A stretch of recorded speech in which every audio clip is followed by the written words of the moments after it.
The fight nights recently for UFC have been insane, but this recent one in Vancouver was such an odd card. A lot of things going on in this card, and a lot of things happening during this card, and also some major things happening in the MMA community, which might be a sign of things to come. But first, let's talk about the card. I'd like to start off with the main card because I think it's important that we talk about the prelim fight heading into the main card, as I think it'll be much more important later. Trust me. Cryo Propelek versus Drew Dober was a wild fight. I had Propelek winning, to be honest, as his last fight with BSD, where sure, he did lose, but he looked somewhat decent, and we haven't really seen Drew Dober do super well in his last few fights. I also scored 2 rounds for Kyle going into the third and final round, where in that round, Drew Dober hit Kyle with a nasty kick in the nuts, which was right on the money. For once, the UFC actually did their job by refereeing and enforcing the rules. And you're not going to believe this, but a UFC referee actually did their job and refereed by enforcing the rules. Crazy, I know. By deducting an entire point from Drew Dober. Drew was pretty much down a whole round now, and a point taken away, which pretty much meant he needed to finish to win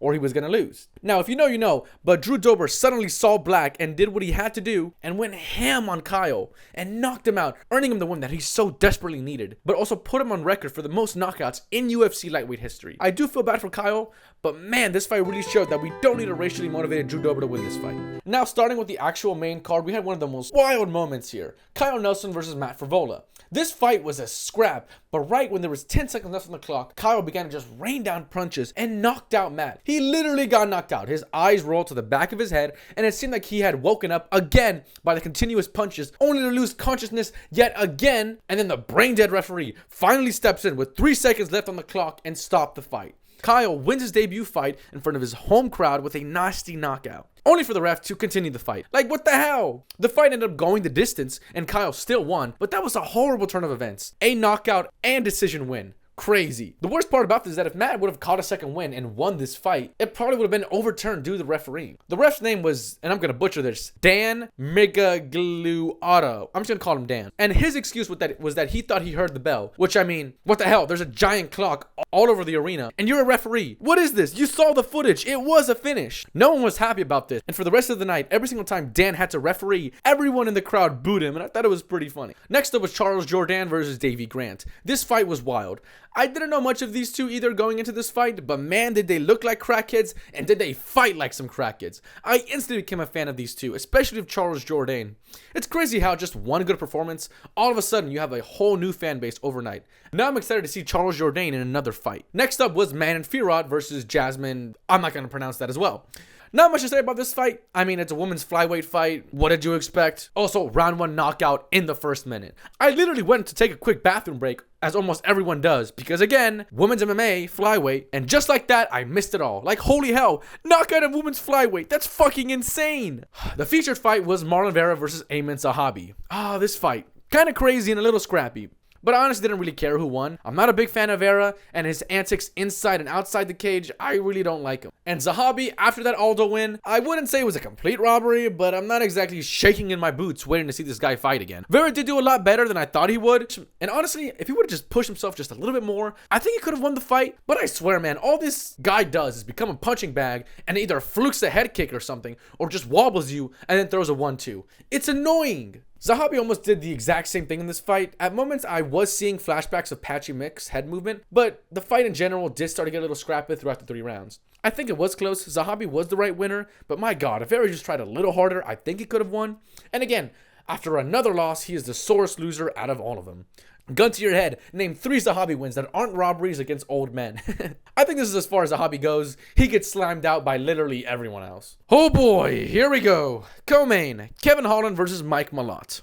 Kevin Holland looked great for a bit, then got kicked in the balls once. The fight continues, he gets kicked in the balls again, really bad. But upon closer examination of that second kick, it honestly did look like a legal hit, but it just happened to graze near his groin area. But I don't know, what do I know, I guess.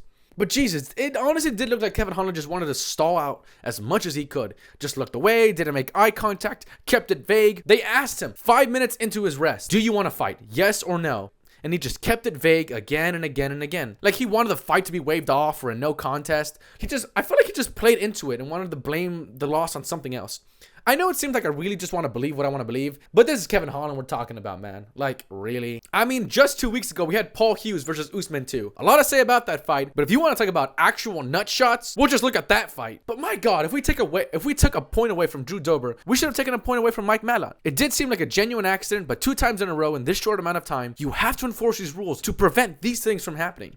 I think Mike won all 3 rounds anyway, and Kevin really had nothing to show for this fight. Seriously, I'm still done with Kevin Holland, even with the other stuff in his past fights, not taking anything seriously, and just acting like a man-child sometimes. Activity only gets you so far sometimes. Speaking of activity biting you in the ass, the main event, Reiner D. Ritter versus Brandon Allen. Reiner D. Ritter honestly just got dominated by Brandon. I, along with everyone else, was just going for RDR here. And this was kind of a hate watch due to some of the stuff Brandon Allen said during his last fight with Vettori. Just being honest here, I do respect him accepting the fight on short notice. Not super short notice as there was still like over a month. But still, respect where respect is due. I honestly am disappointed by Reiner. In a title eliminator no less. This isn't the first time he's quit either. He did quit against Anatoly in one championship. But let's be honest, Anatoly's just juiced to the gills, so there's that. It does seem like Reiner D. Ritter was off that night. Same feeling with Alex during his first fight with Ankalaev. I just felt like something was off there. I know I'm gonna sound like the GOAT Michael Chandler here, but I feel like 9 times out of 10, Reiner wins. Again, something really was just off here. The way he gassed out so fast, and I think the constant weight cut and activity is brutal.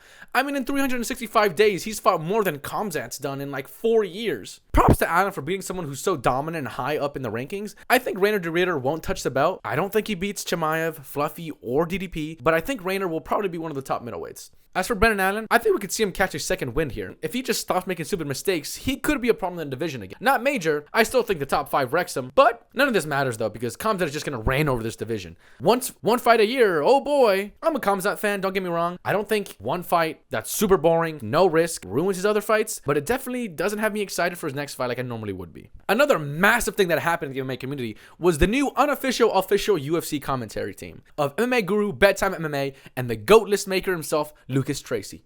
I'm an avid watcher of these 3 guys. I watch these fights live while popping an AirPod in and just listening to these 3 play off each other so good and honestly commentate these fights so well. And they even had me cracking up a lot of the time. I watched the whole stream while also watching the fights. I'm not a big fan of streams myself, but man, it was fun and it was massive too. Pulling about 27,000 live viewers for a fight night. That was decent, but not super stacked. Much less an actual stacked pay-per-view.